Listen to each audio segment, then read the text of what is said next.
Speed पकड़ी अब क्या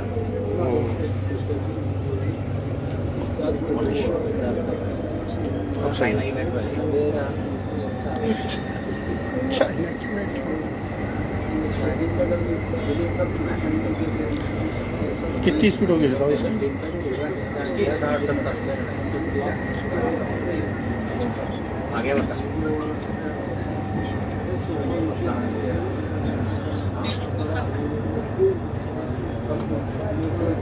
आगे वीडियो बता में दिखा रहा हूँ। ये पूरी अंडरग्राउंड ही है ना थोड़ा पता ही नहीं चल रहा है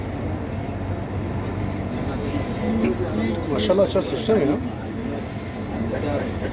अब नहीं ऊंचाई पे आ गए हैं सामने से आ रही है ट्रेन आ रही है ना